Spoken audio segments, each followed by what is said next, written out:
चलो भाई, हम केमिकल काइनेटिक्स अपना चैप्टर कर रहे हैं। मैंने तुम्हें इस चैप्टर में एक टॉपिक करवाया जिस टॉपिक का नाम है इंटीग्रेटेड रेट इक्वेशन। ठीक है, दो ऑर्डर ऑफ रिएक्शन के लिए हमने वो इंटीग्रेटेड रेट इक्वेशन पढ़ ली, जीरो ऑर्डर रिएक्शन और फर्स्ट ऑर्डर रिएक्शन।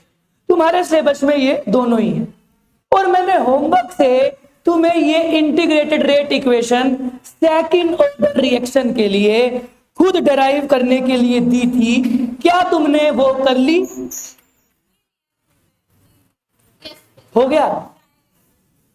चेक करवाना लास्ट में। अन्नू,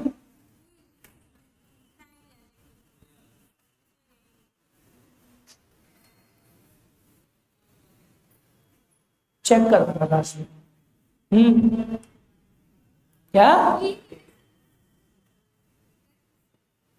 अलीशा और जशिका देखो, क्या चेक कराना भैया?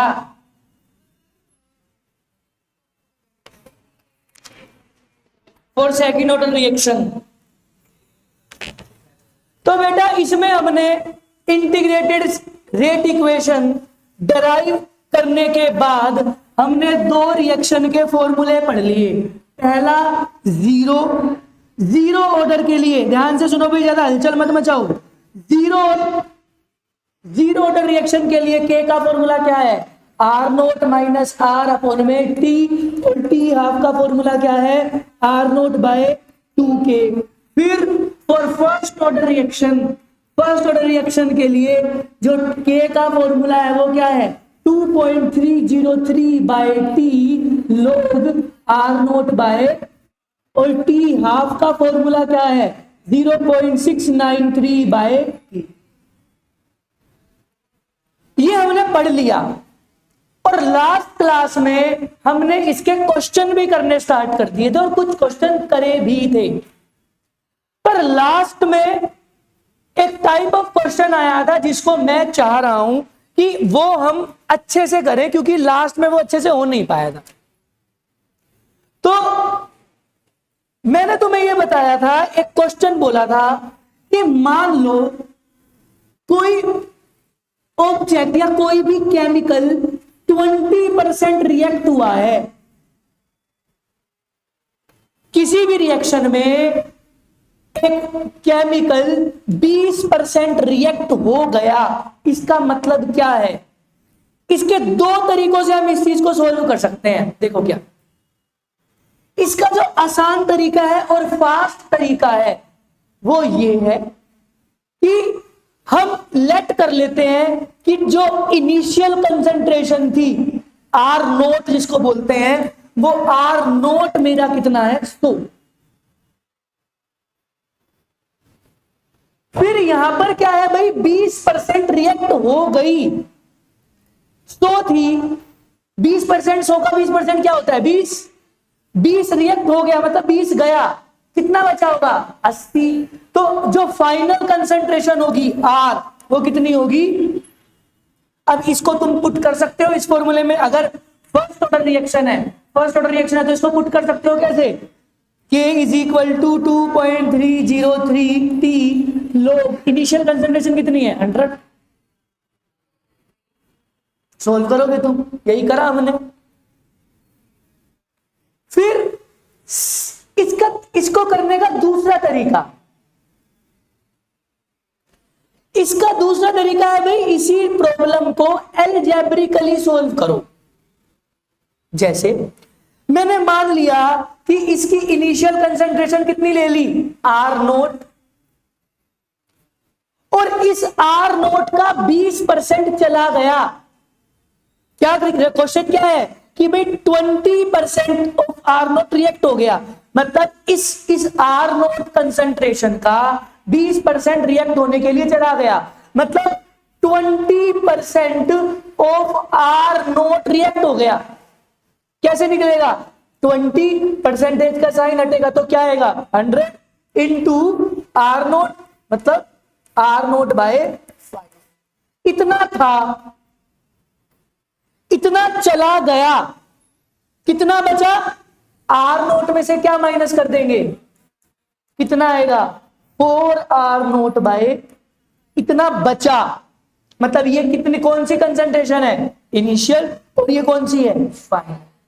फिर इसको पुट करोगे कैसे, क्या होता है 2.303 टी लोग r0 कितना है r0, और फाइनल कंसंट्रेशन कितनी है 4r0 बाय 5।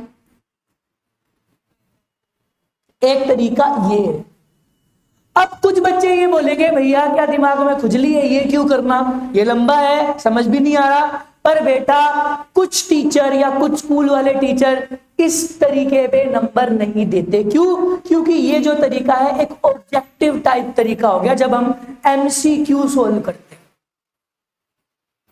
वो इसको गलत मान लेते हैं, भाई ये तरीका नहीं चलेगा, हम लेट 100% नहीं लेट कर सकते।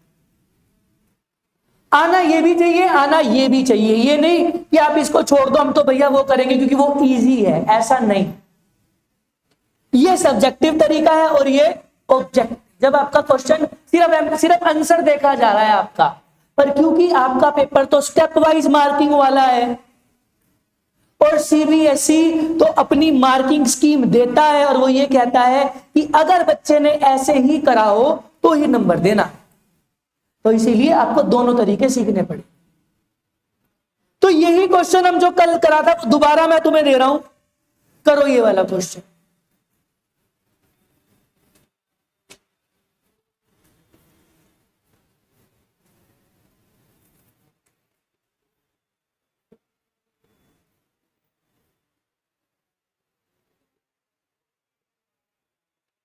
कहां गया वो,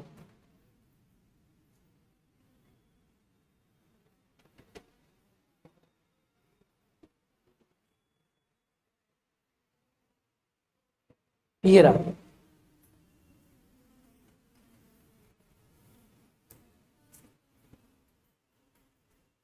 जल्दी, फिर इसी टाइप का एक और दूंगा फटाफट। ये दोबारा डिस्कस कर रहे हैं भाई हम, और इसको सब्जेक्टिव वाले से करो, ऑब्जेक्टिव वाले से नहीं, सब्जेक्टिव वाले तरीके से करो इसको।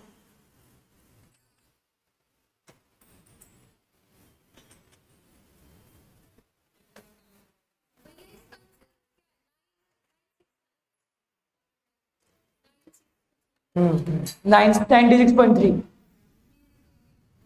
आ गया था तेरा। जल्दी करो भाई, मुझे आज और भी क्वेश्चन करवाना है, टॉपिक भी करवाना है आज।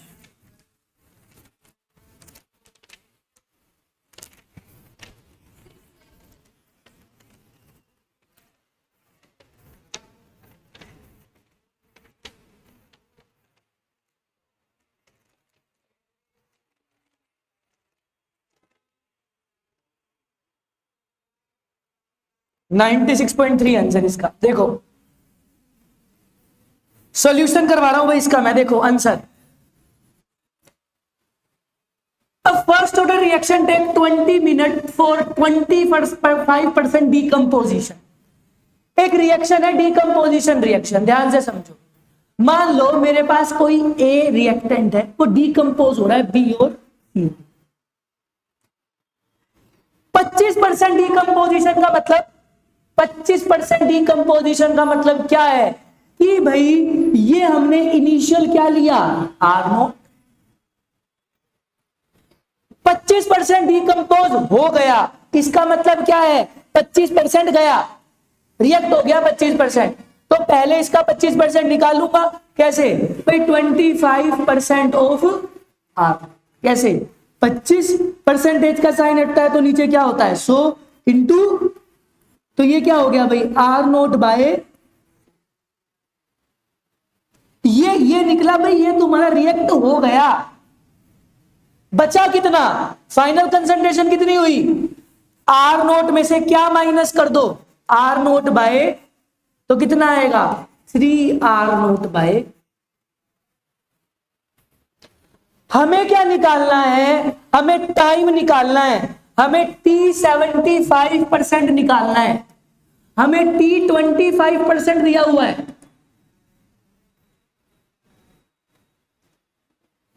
अगर मुझे T 75% निकालना है तो किस चीज की जरूरत पड़ेगी? सबसे पहले तो R नोट कितना रिएक्ट हुआ, 75% ऑफ R नोट रिएक्ट हो गया, मतलब 75 अपॉन में 100 इंटू ये रिएक्ट हो गया। कैसे निकलेगा? 25 3 जा 25, मतलब 3/4 R नोट रिएक्ट बचा कितना? R नोट था 3, मतलब कितना बचा होगा? R नोट बाय, अगर तुम T 75% की इक्वेशन बनाओगे तो क्या बनेगा? 2.303 बाय के लोग इनिशियल कंसेंट्रेशन कितनी है? R नोट, और फाइनल कंसेंट्रेशन कितनी है? R नोट बाय 4 ऊपर चला गया R नोट से, और R नोट। अगर तुम्हें ये निकालना है तो बेटा K की वैल्यू भी पता करनी पड़ेगी, और K की वैल्यू कहां से निकलेगी तुम्हारी? T25। क्या होता है T25? 2.303 अपॉन में K R नोट, और फाइनल इसकी क्या है? 3R note bye K। इधर चला जाएगा, यहां से K निकल गया, जो यहां से K निकलेगा वो तुम कहां पुट करोगे? इधर, तो तुम्हारा क्या निकल जाए?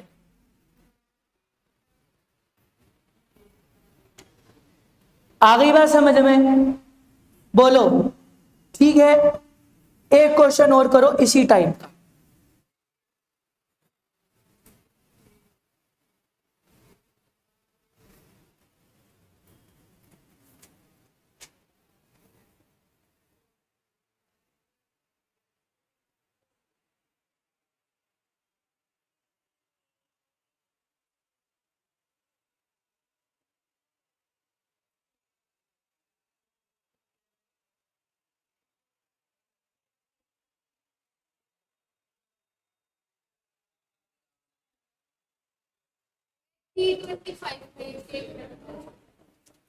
बेटा T25 पे K की वैल्यू, यहां से तो K निकलेगा ना। पता नहीं भाई, इसमें आंसर दिया हुआ, मेरे को टोटल आंसर पता है बस, जो जिसमें तुम्हें दिया हुआ है सेकंड में, मिनट में, क्योंकि यहां पर K ये मिनट में है ना, मिनट में दे दो, मिनट में है। हाँ आंसर, हाँ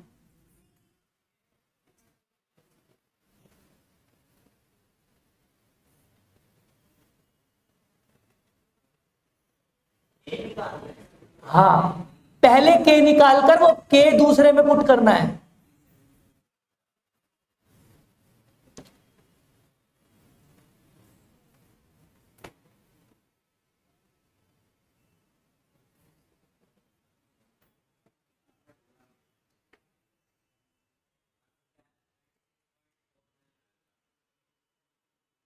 बोलो इसको कौन कर सकता है? फॉर्मूला भी नहीं चलाना इसमें, क्योंकि ऑर्डर ही नहीं दिया हुआ। अरे ऑर्डर दिया हुआ है, जब ऑर्डर वाले फॉर्मूले करो। चलो तुम पहले अपना दिमाग लगाओ, करो चलो, देखते हैं कौन करता है इसको। हल्का सा दिमाग लगा पा रहा है, इसमें कुछ भी नहीं यूज होगा, बस अपना दिमाग यूज होगा। वो आधा 16 मिनट में होता है, तो 32 मिनट में वो कितना होगा? हे भगवान, अरे डबल। देखो ये 12वीं क्लास के बच्चे हैं जिनका आईक्यू नेगेटिव होता जा रहा है। तुमने कभी दिया है आईक्यू टेस्ट? दिया है कभी? कोशिश करी है अपने आईक्यू टेस्ट देने? हैं? कितना आया था? पूरे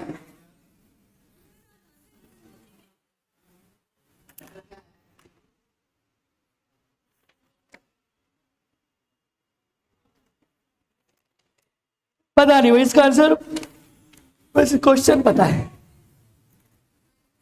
देखो एक रिएक्शन आधा 16 मिनट में होता है। देखो मेरे पास इनिशियल कंसंट्रेशन थी R नोट, आधा होना मतलब रिएक्शन आधा होना मतलब आधा गया आधा बचा, मतलब कितना बचा? R nought by 2। कितने मिनट में? 16 मिनट। अब 32 मिनट मतलब यहां से यहां तक 32 मिनट, मतलब अगले 16 मिनट और, तो और आधा घट जाएगा। अरे एक रिएक्टेंट आधा हो जाता है 16 मिनट में, तो अगले 16 मिनट में वो और आधा हो जाएगा ना। आधे का भी आधा कितना होता है? डबल कह रहा है, डबल 25। R0/4 25 है।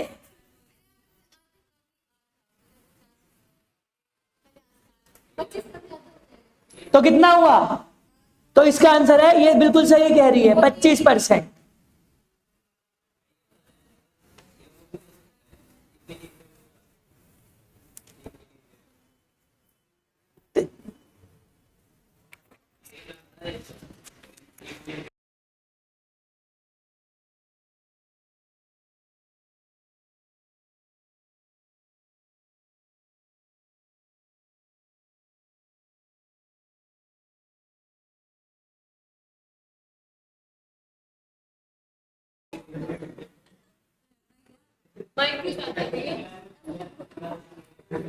हाँ,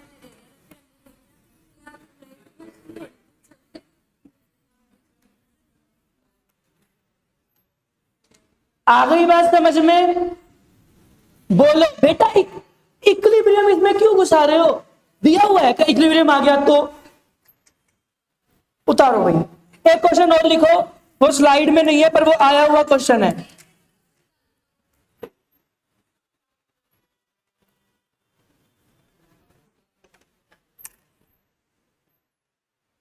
चुप हो जा।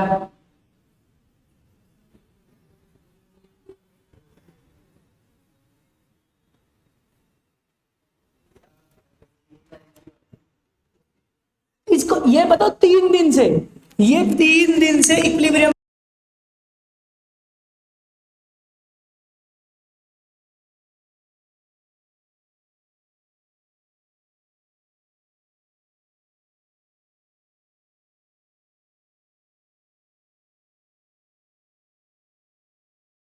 चलो आगे चलो, लिखना। एक क्वेश्चन है, क्वेश्चन इंपॉर्टेंट है और बार बार पूछा जाता है पेपर में। Show that in case of a first order reaction, show that in case of a first order reaction the time required for, show that in case of a first order reaction the time required for 99.9%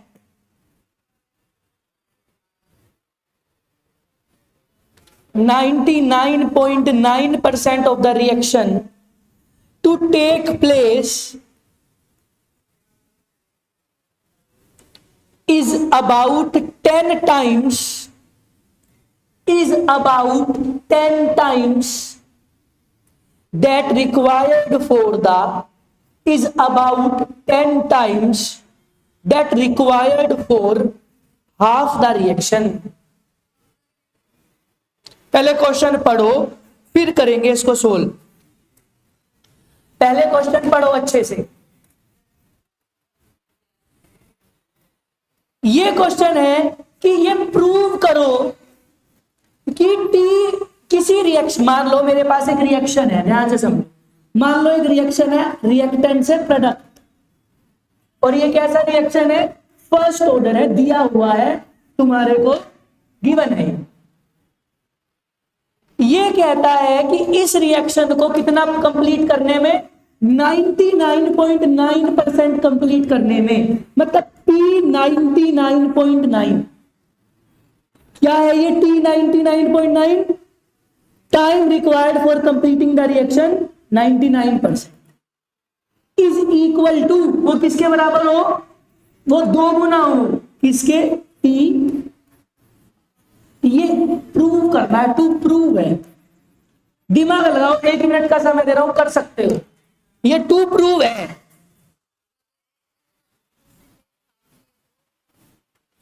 कि किसी भी reaction, इस reaction को 99.999% पूरा करने के लिए दुगना टाइम लगेगा T हाफ से।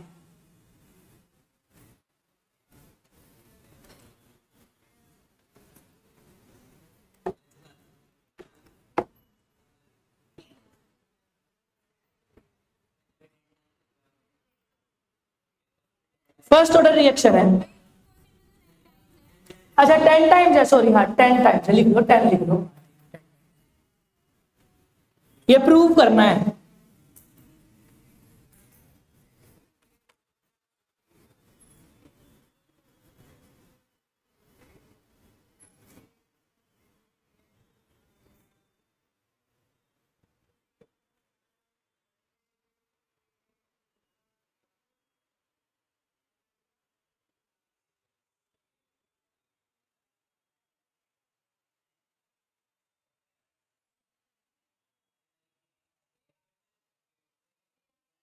हाँ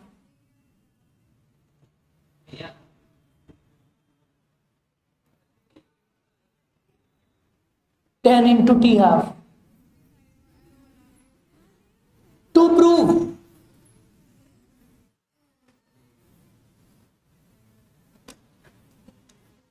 चपेड़ मारनी है, चपेड़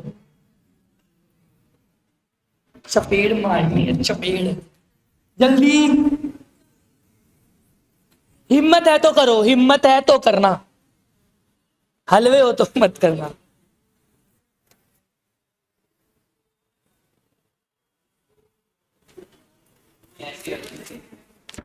हिम्मत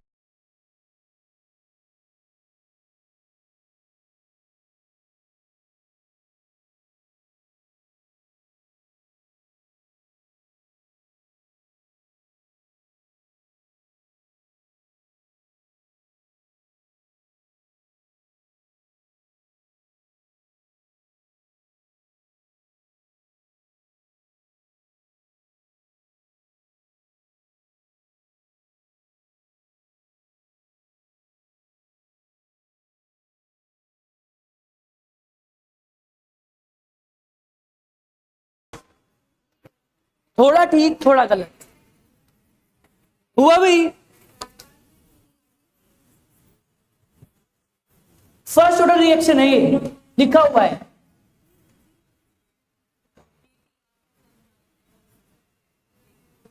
देखो अगर तुम इस रिएक्शन का टी हाफ लिखोगे तो ऑब्वियस ही बात है क्या होगा, 0.693 बाय टी। ठीक है, अब यहां पर मैं शॉर्ट फॉर्म में कर रहा हूं टी हाफ या टी 99%, टी 99.9%। देखो वो क्या होगा,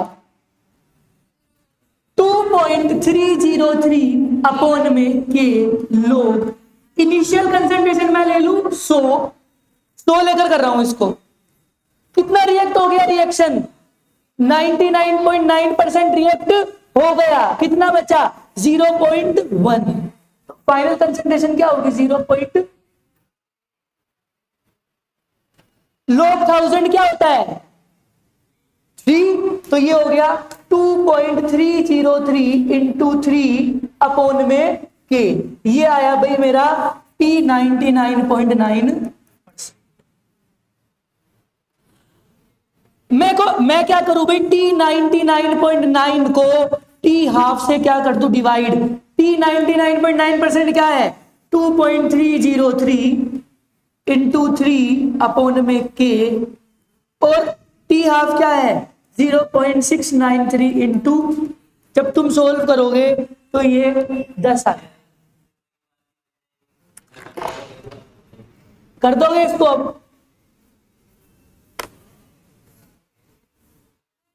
अप्रोक्सो 10 आएगा, अप्रोक्सीमेटली 10 आएगा, पूरा 10 नहीं आएगा, मैं पहले ही बता रहा हूं अप्रोक्सीमेटली। समझ में आया कि नहीं आया।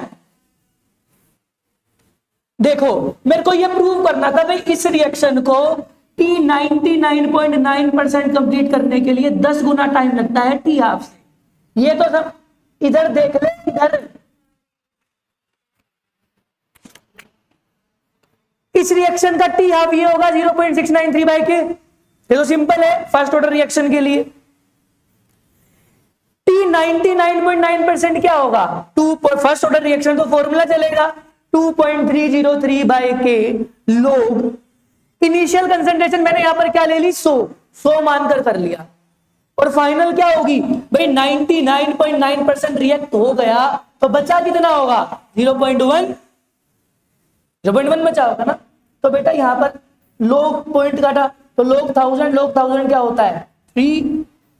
अब मैंने क्या करा T99.9 को T हाफ से डिवाइड कर दिया, तो T99.9 क्या है ये और T हाफ। तो जब इसको सोल्व करूंगा तो इसका आंसर अप्रोक्सीमेटली 10 आएगा। 9.9 को ही क्या लिख दिया 10 लिख दिया।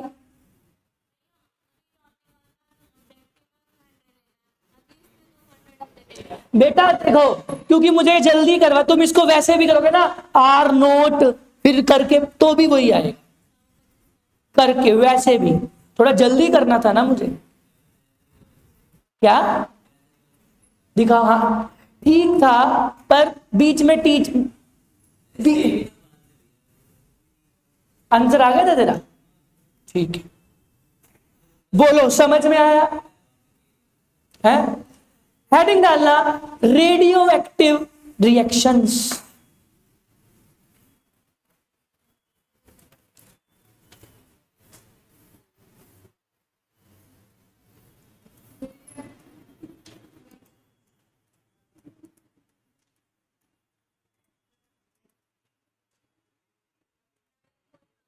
इन्हीं को ही क्या बोलते हैं भाई डिसइंटीग्रेशन रिएक्शन। डिसइंटीग्रेशन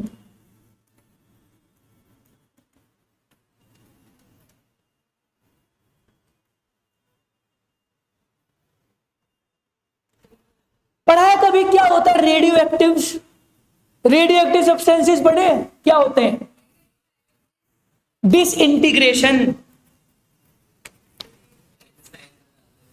क्या साइज बढ़ाते हैं? मिसाइल्स में नहीं, जैसे तुम्हारा ये है रेडियो एक्टिव जो ये एटम बम है वो यही तो है। Radioactive are the substances, मान लो मेरे पास एक एटम है, उस एटम की न्यूक्लियाई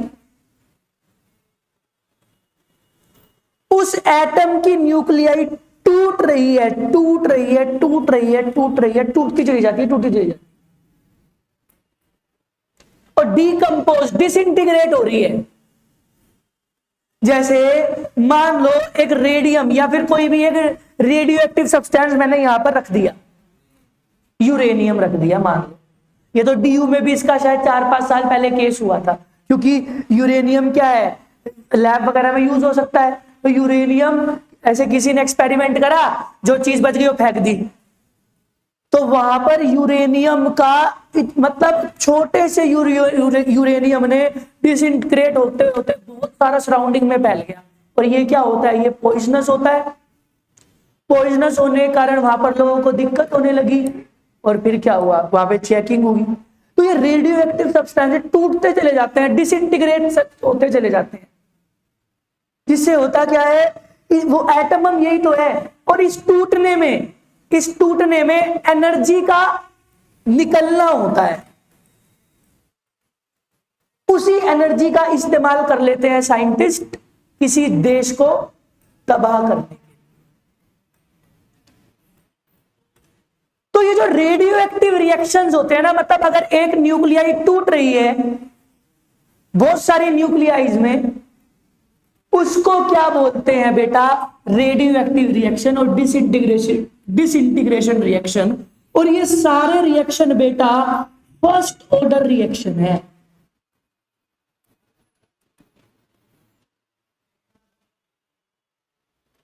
हमेशा कोई भी रेडियो एक्टिव रिएक्शन या disintegrated reaction first order reaction होता है। मतलब इस रिएक्शन में हमारे दोनों फर्स्ट ऑर्डर वाले रिएक्शन चलेंगे। कौन से? के का क्या चलेगा 2.303 by T log R nought by, और टी हाफ का क्या फॉर्मूला चलेगा 0।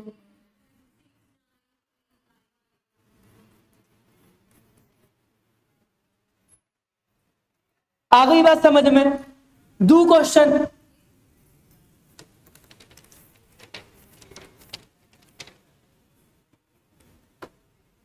इसमें एक एवरेज टाइम भी निकालना आता है इस रेडियो एक्टिव में।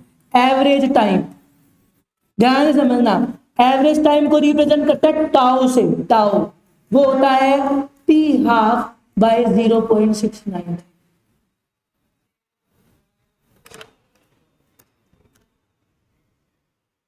या फिर एवरेज टाइम को 1/k भी लिख सकते हैं।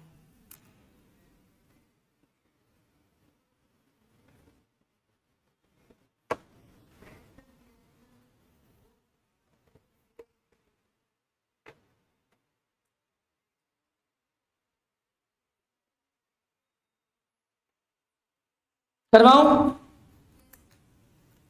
चलो,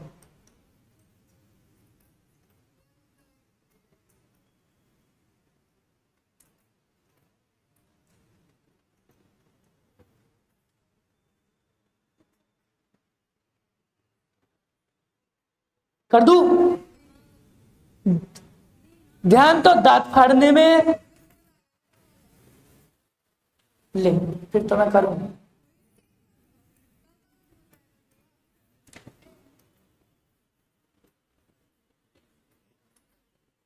नहीं ये नहीं भाई, ये थोड़ा मुश्किल है, एक मिनट रुक जाओ। ये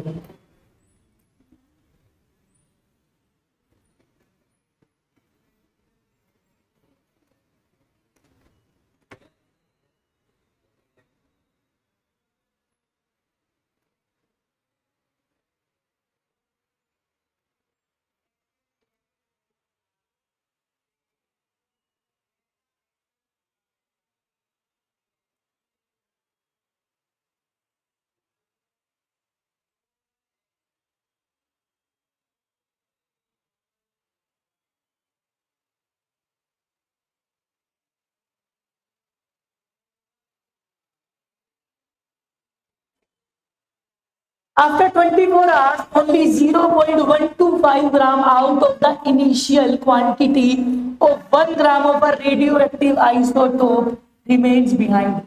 What is the half life? यहां कहीं नहीं दिया हुआ कि ये एक फर्स्ट ऑर्डर रिएक्शन है, पर यहां पर क्या दिया हुआ है भाई, रेडियो एक्टिव है, तो मान लेंगे कि ये फर्स्ट ऑर्डर रिएक्शन। तो क्या होगा 0.693, टी हाफ निकालना है ना, टी हाफ क्या होगा, तो के निकालना है, पहले के निकालो।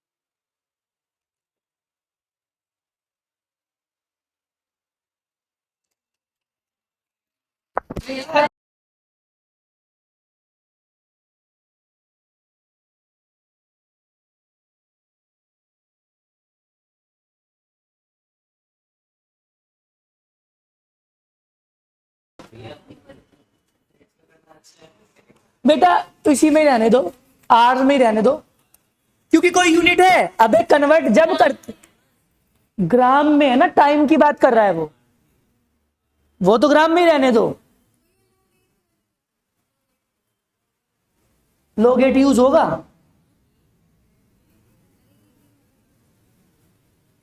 देख लो फिर, लोग कैलकुलेटर से देख लो लोगेट यूज हो रहा है तो। देखो भाई मेरी बात ध्यान से सुनो,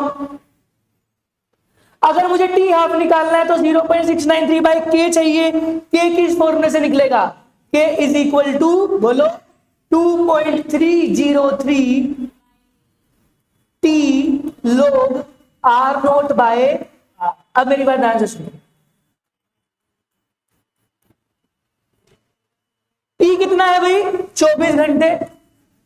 इनिशियल कंसंट्रेशन क्या है 1, और फाइनल कंसंट्रेशन कितनी बची 0.12 पॉइंट जाएगा तो ऊपर क्या जाएगी, ये कितना होगा 25, 5 जा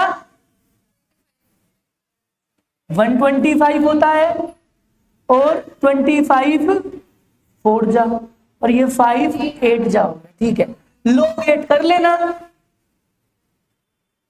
लोग 8 की वैल्यू देख लो, ये अगर तुम्हें पेपर में दी होगी जरूर लोग 8 की वैल्यू। ठीक है, यहां से के निकल जाएगा, यहां पर क्या कर दोगे तुम, पुट कर दोगे। बोलो समझ में आया कि नहीं आया? हाँ तन्वी समझ में आया कि नहीं आया? नाड़ हिला रही थी ना, हाँ बोल रही थी ना पहली बारी में। उतार, पहले उतारने में ध्यान रहता है सारा, समझोगे तो तुम परसों, पहले उतार लो।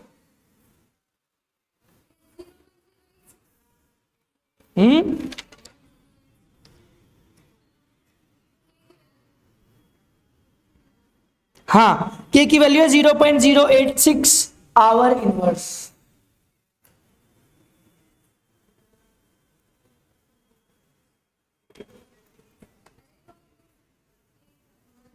बोलो समझ में आया कि नहीं आया?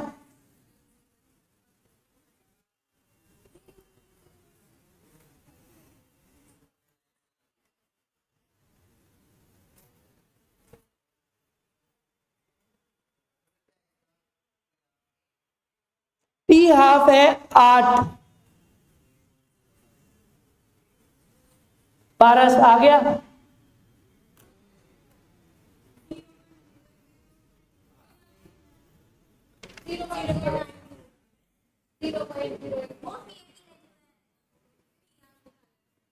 ये टी हाफ भी निकालना है बेटा, के की वैल्यू यहां पर भी तो पुट करोगे।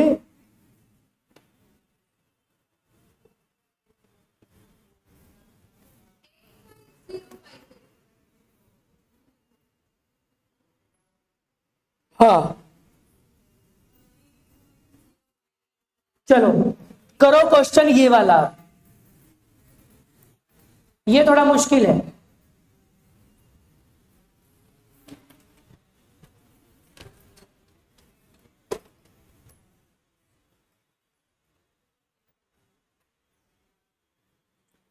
A radioactive decay follows first order kinetics. The initial amount of two radioactive elements X and Y is 1 gram. What will be the ratio of X and Y after 2 days if their half lives are 12 hours and 16 hours?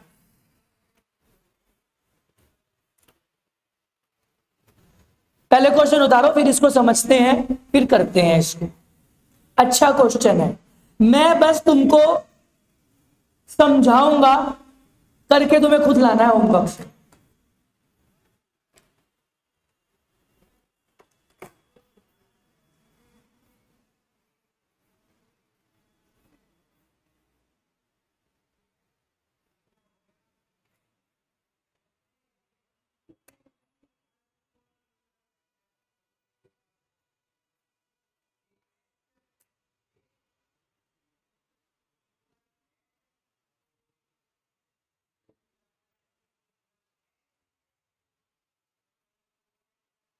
देखो भाई समझाऊं,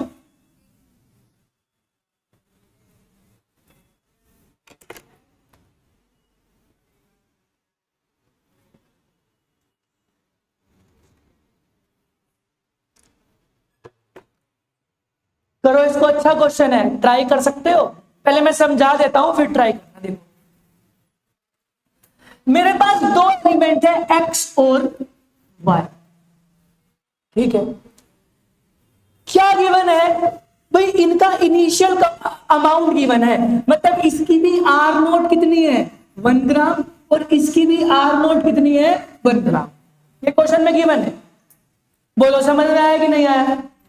next और क्या given है, इनकी half life given है 12 और 16 hours. इसकी भी इसकी टी हाफ कितनी है 12 आवर्स, इसकी कितनी है, इसकी टी हाफ है। ये क्वेश्चन में गिवन है कि दो रेडियो एक्टिव सब्सटेंसेज है एक्स और वाई। एक्स मेरा है, एक्स की इनिशियल कंसंट्रेशन 1 ग्राम और वाई की भी 1 ग्राम, दोनों दे रखी है। इसकी टी हाफ है 12 आवर्स और इसकी टी हाफ है 16। हमें निकालना क्या है, what will be the ratio of X and Y after 2 days. 2 days मतलब 48 घंटे, मतलब 48 घंटे बाद ये कितने बचेंगे। देखो मेरी बात ध्यान से सुनो, मतलब तुम्हें टाइम दे रखा है 48 आवर्स, 48 घंटे बाद ये कितना बचेगा और 48 घंटे बाद ये कितना बचेगा, उसकी क्या निकालनी है, रेशो। देखो मान लो मेरे पास ये है, ध्यान से समझना।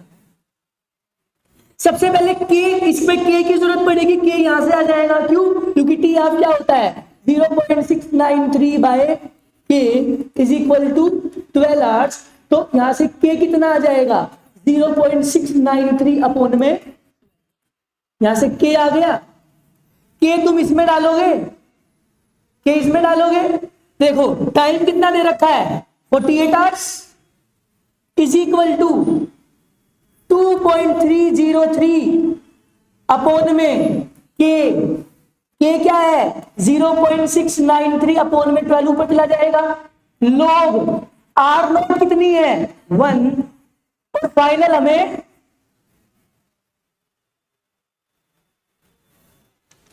पहले ध्यान से सुनो, ये कटा 12 फोड़ जा, ये इधर जाएगा, जाएगा कि नहीं जाएगा, तो यहां से तुम्हारा और ये लॉग किसमें इधर चला जाएगा, मतलब यहां से आर की वैल्यू आ जाएगी इधर से, ऐसे यहां पर भी आएगी। दोनों को क्या कर दोगे, एंटी लॉग सोल्व करने की जरूरत नहीं है, क्यों, क्योंकि तुम्हें रेशो निकालनी है, एक की आएगी एंटी लॉग कुछ और एक की आएगी एंटी लॉग।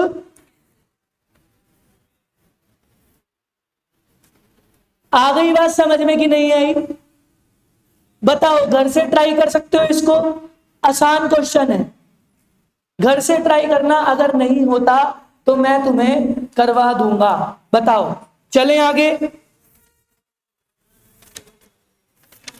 एक छोटा सा टॉपिक है मोलिकुलैरिटी ऑफ द रिएक्शन, हेडिंग डालो मोलिकुलैरिटी ऑफ द रिएक्शन, छोटा सा टॉपिक है।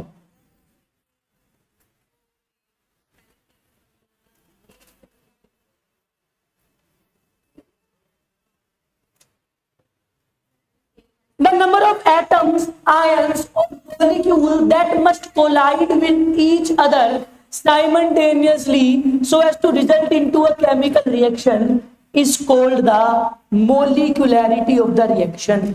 पहले डेफिनेशन उतारो फिर बताऊंगा क्या है, पहले डेफिनेशन उतारो, इसको आसान शब्दों में भी बता सकता हूं क्या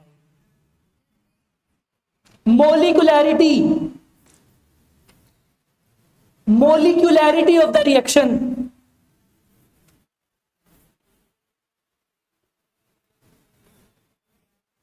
molecularity of the reaction,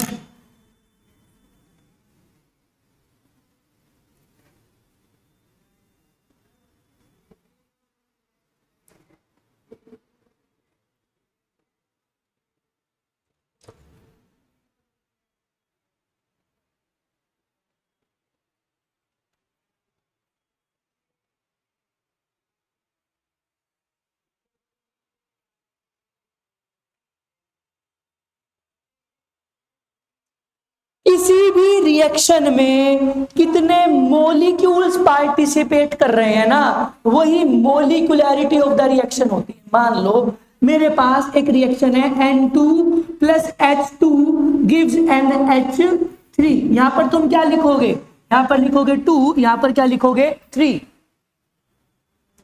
तो इस रिएक्शन में N2 के कितने मॉलिक्यूल यूज हो रहे हैं 1, और H2 के कितने मॉलिक्यूल यूज हो रहे हैं 3, तो इसकी जो टोटल मॉलिक्यूलरिटी है वो कितनी है 4। यही लिखवाया गया कि कितने मॉलिक्यूल। मैंने तुम्हें एक बात बताई थी ना कि रिएक्शन होना क्या होता है, रिएक्शन होने में कोलिजन होती है, बताया था जब मैं सरफेस एरिया बता रहा था तुम्हें। कितने मॉलिक्यूल कोलाइड कर रहे हैं उसी को ही मॉलिक्यूलरिटी बोलते हैं, या फिर आसान शब्दों में भाई कितने मॉलिक्यूल्स पार्टिसिपेट कर रहे हैं, वही मॉलिक्यूलरिटी ऑफ द रिएक्शन है। इसकी मोलैरिटी कितनी है 4। Molecularity can be calculated theoretically, तुम मोलिकुलरिटी थ्योरेटिकली कैलकुलेट कर पा रहे हो 4 है, पर order can not be calculated theoretically. यही इसका क्या है, सबसे पहले डेफिनेशन क्या है, ये difference, it is the sum of the consent. ये तो पता ही ऑर्डर क्या होता है, पावर का सम। और मोलिकुलरिटी क्या है, it is the number of atoms ions molecules that must collide. It need not to be whole number, it can be fractional as well as. जो हमारा ऑर्डर है वो 0 भी हो सकता है, वो हाफ भी हो सकता है, पर molecularity always a whole number, it can not be 0, और मोलिकुलरिटी कभी भी 0 या फ्रैक्शनल नहीं हो। Next, it can be determined experimentally only and can not be calculated. तुम कॉपी पेन पर इसको कैलकुलेट नहीं कर सकते। ऑर्डर हमेशा, अरे मैंने ये बताया था ना, ऑर्डर क्या है, अगर एक रिएक्शन है और उसका रेट लो क्या है, अल्फा, तो इसका ऑर्डर क्या होगा, अल्फा प्लस बीटा। और ये बताया था भाई अल्फा बीटा तुम्हें दिए होंगे, तुम इनको कैलकुलेट ही नहीं कर सकते। ये कैसे दिए होते हैं, ये लैब में कैलकुलेट होते हैं। इसलिए लिखा गया कि जो ऑर्डर ऑफ अ रिएक्शन है वो एक्सपेरिमेंटली कैलकुलेट होता है। It can be calculated by simply adding the molecules of the slowest. अभी स्लोएस्ट स्टेप क्या होता है वो भी बताऊंगा, पर एडिंग द मोलिक्यूल याद रखो बस अभी, ठीक है। Order is applicable to elementary as well as complex. अभी ये बताऊंगा क्या है, एलिमेंट्री रिएक्शन क्या होते हैं जो सिंगल स्टेप में हो जाते हैं। ऑर्डर हमेशा या तो वो कॉम्प्लेक्स रिएक्शन हो वहां पर भी निकल सकता है, एलिमेंट्री रिएक्शन हो वहां पर भी निकल सकता है, पर molecularity is applicable only to the elementary reaction. Molecularity सिर्फ किस केस में कैलकुलेट होगी, जो सिंगल स्टेप रिएक्शन होते हैं, मतलब elementary reaction. Even the order of a simple reaction may not be equal to the number of molecule of the reactant seen from the order। molecularity के बराबर में हो भी सकता है और नहीं भी। आ गई बात समझ में? ये इसकी फोटो खींच लो और इसका ये जो डिफरेंस है ये तुम कॉपी में नोट कर लेना।